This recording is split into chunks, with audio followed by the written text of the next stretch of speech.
Bon, si je vous retrouve aujourd'hui avec ma plus belle chemise estivale, c'est pour qu'on parle d'un truc. Très régulièrement, quand les auteurs, les autrices parlent des conditions de comment ça se passe avec les maisons d'édition, comment ça se passe en dédicace, tout ça, quand elles pointent du doigt en fait les grains de sable qui sont dans les rouages, très souvent, trop souvent, on leur répond qu'elles devraient plutôt se tourner vers l'auto-édition. Alors manifestement, ceci semble être au regard de beaucoup de personnes un remède miracle. Le but de cette vidéo, c'est d'essayer de vous expliquer en quoi en fait l'auto-édition et l'édition en fait par des maisons d'édition, par des intermédiaires, ça fait partie du même ensemble de choses qui veut dire le métier du livre, mais à quel point c'est radicalement différent dans la mise en place. Bon, déjà on va essayer de faire une sorte de mise à plat pour que tout le monde ait les mêmes bases avant de commencer cette vidéo, parce que tout le monde ne vient pas du métier du livre, hein. Déjà dans l'édition classique il y a plein d'intermédiaires entre l'auteur, l'autrice et le moment où tu as ta BD dans les mains et que tu l'as achetée chez ton libraire. Je vais vous les énumérer et comme ça vous aurez déjà une idée du nombre de passations qu'il y a. Donc déjà, il y a l'auteur, l'autrice qui fait sa BD, etc.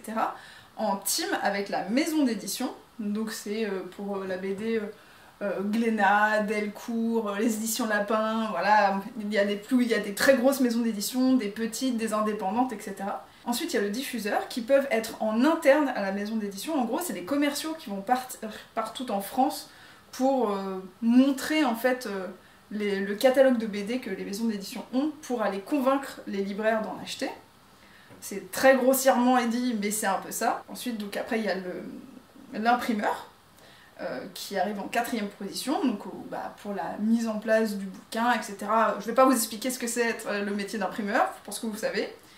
Ensuite, il y a le distributeur. Le distributeur, c'est celui qui va récupérer toute la commande de l'imprimeur et qui va les dispatcher dans toutes les librairies de France et de Navarre. Voilà, c'est un transporteur en fait, tout simplement, et qui gère les stocks, etc. Et ensuite, il y a le libraire. Voilà, donc on est 6 quand même pour que votre BD parte de chez moi et aille chez vous. Sans compter les plateformes, internet, etc. Mais en gros, voilà, le camembert se sépare en 6. Et dans l'auto-édition, t'es censé faire ça tout seul. Donc le principe de l'auto-édition, c'est de se passer de tout ce beau monde et de gérer ça. Donc tu peux pas te passer de l'imprimeur, mais c'est toi qui vas gérer l'intermédiaire avec l'imprimeur. Donc en fait, les personnes qui sautent, c'est la maison d'édition, les diffuseurs, le distributeur, et en fait parfois ça rentre dans les libraires, et encore très souvent c'est le libraire aussi saute, et c'est par exemple sur des plateformes internet, etc.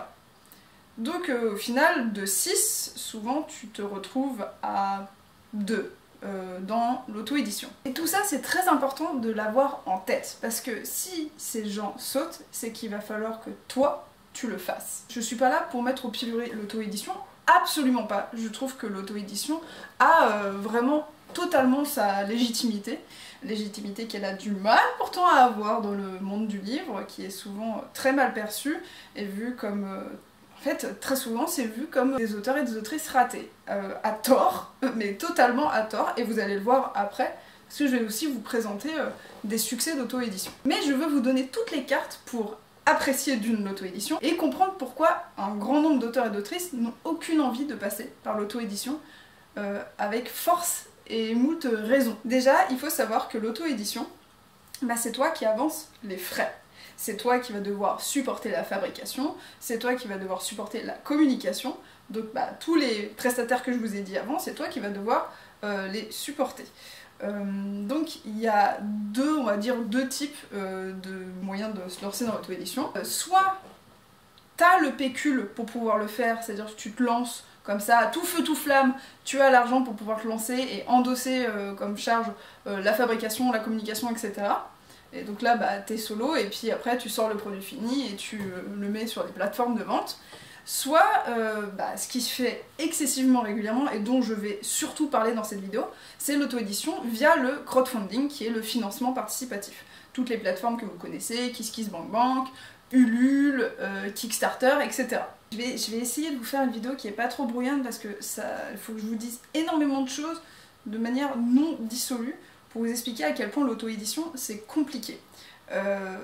Mais pas irréalisable parce qu'en l'occurrence, moi j'ai 2 bouquins dans ma bibliothèque qui sont issus de l'auto-édition, qui est comme convenu de Laurel, et Erika et les princes en détresse de Yatou.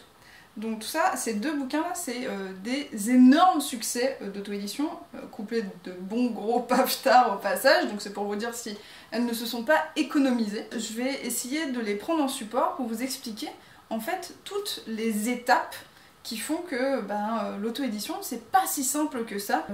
Yatou, donc sa BD. Avant de sortir le crowdfunding, elle a mis en ligne et dessiné Erika et ses princes pendant des mois et des mois en libre accès sur son blog. Il me semblait qu'elle voulait la faire éditer chez un éditeur traditionnel et puis au regard des conditions qu'on lui proposait, a décidé de se lancer dans l'auto-édition.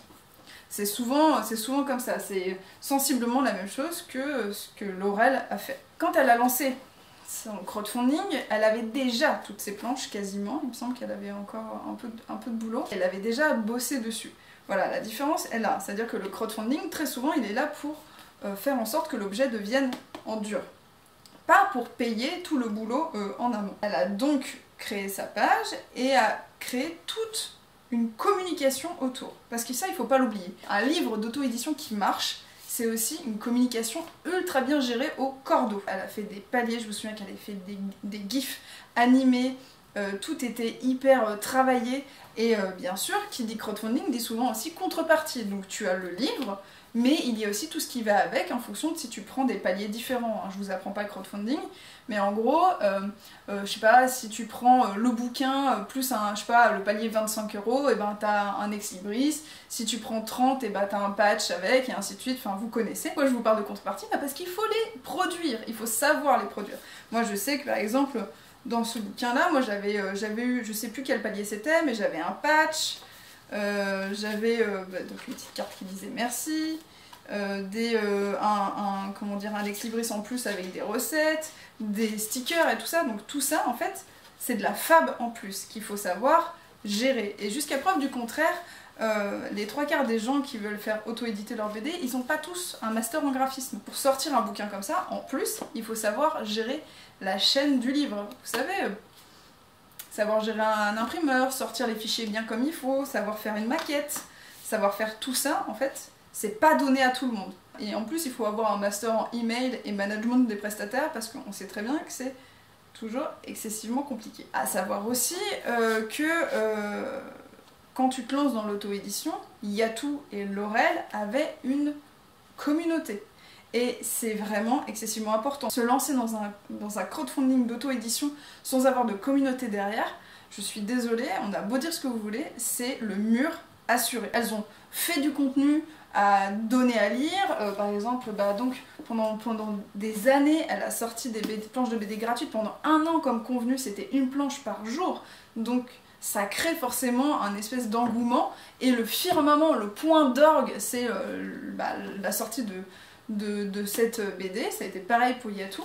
Donc voilà, donc il faut avoir une communauté, et en fait une communauté ça sort pas comme ça se travaille, et tout le monde n'arrive pas forcément, tout le monde n'est pas community manager dans l'âme, vraiment. Et vous vous rendez compte que là vous rajoutez community manager à toute la longue liste que je vous ai dit juste avant. Donc elle mène sa communication d'une main de maître, c'est d'enfer, et arrive le moment où ça marche super bien, c'est génial, ça se vend, etc.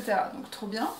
Faut savoir que cette fab là, il faut la payer, c'est des prix, c'est des coûts incompressibles. Hein, ça veut dire qu'elle savait que dans son tarif, il y avait tant qui était incompressible. Arrive le moment donc où, à 100%, même plus, je pense qu'elle a explosé le plafond de son crowdfunding. Je crois que, comme convenu, je sais plus combien c'était, mais c'est faramineux. Et on arrive au point, maintenant il faut encaisser des sous pour pouvoir avancer. Il faut savoir que ces plateformes par lesquelles on passe, elles prennent un pourcentage. Alors, j'ai plus les pourcentages en tête, mais en fait c'est énorme comparé à tous les coûts incompressibles dont je vous ai parlé juste là. Arrive le moment après, imaginons, t'as plein de monde qui ont pris ta BD avec plein de contreparties différentes, ouais, c'est génial, les envois. les envois aussi, c'est un tarif incompressible. Ça veut dire que bah ça coûte cher. Et puis aussi, il faut gérer le temps où toi tu vas prendre tes petites mains et tu vas les mettre dans des boîtes. Alors je sais pas, hein, pour comme convenu, je pense que c'est un prestataire qui a dû leur faire ça parce que vu le nombre de choses qu'il y avait à faire, je sais pas du tout pour si pour Yatou c'était ça, mais à moindre échelle, c'est toi et tes petites mains qui va devoir mettre tout dans des boîtes. Et la question aussi, c'est pourquoi pas en librairie? Pourquoi Erika, pourquoi comme convenu ne sont pas dans toutes les librairies comme ce que pourrait être un, je sais pas, ma BD à moi par exemple. C'est que tu bénéficies pas du circuit des diffuseurs en fait. T'as pas les centaines de commerciaux à travers la France qui vont démarcher les libraires en montrant leur catalogue en fait. Donc c'est assez compliqué d'atteindre les librairies à moins que tu prennes toi ta petite valisette et que tu ailles voir les libraires. Ça veut dire que la vie de ce bouquin sera uniquement en ligne ou en festival parce que je sais que Yatou, Laurel, ils ont très souvent des stands sur des festivals. Donc rendez-vous compte de l'investissement. L'auto-édition, c'est ça que j'essaie de vous dire, c'est que l'auto-édition, pour qu'elle devienne pérenne, il faut que tu deviennes une entreprise à toi, en fait. Il faut que tu sois toi-même une entreprise. Ça veut dire que tu dois y investir des capitaux, y investir du temps. En fait, là en l'occurrence, Erika et des princes en détresse, c'est pas conscrit à un seul et même crowdfunding, boum, c'est fini, tout a été envoyé, basta.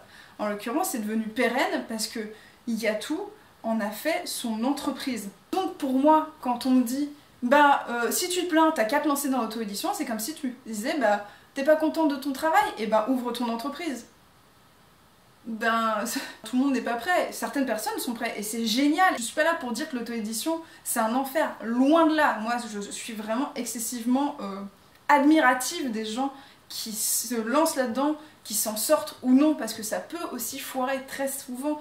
Très souvent l'auto-édition c'est dur et ça foire aussi. C'est juste que tu peux pas sortir ça comme si c'était une carte miracle. C'est pas une carte miracle. En fait, dire t'as qu'à te lancer dans l'auto-édition, c'est en plus minimiser le travail monstrueux qu'il y a derrière de tous ces gens comme Yatou ou Laurel. C'est terrible parce que c'est tellement tentaculaire comme thème que j'ai l'impression d'avoir oublié la moitié des choses que j'avais envie de vous dire. Bon, de toute façon, si j'ai oublié des choses, je vous mettrai ça dans la barre d'infos en dessous que j'épinglerai pour avoir des informations supplémentaires, parce que j'ai vraiment l'impression d'avoir oublié une partie. C'est tout pour moi concernant l'auto-édition, c'était my 2 cents à propos de ça, et je me ferai une grande joie de relayer cette vidéo à chaque fois que j'aurai de « Mais dis donc, si t'es pas contente, t'as qu'à faire l'auto-édition !» Voilà. Voilà, donc en fait, si tu as eu ce lien-là sous ce commentaire-là, j'espère que maintenant tu as compris que l'auto-édition n'est pas la carte joker de l'auteur ou l'autrice. Bon allez, sur ce, on se dit à bientôt dans une prochaine vidéo. Salut!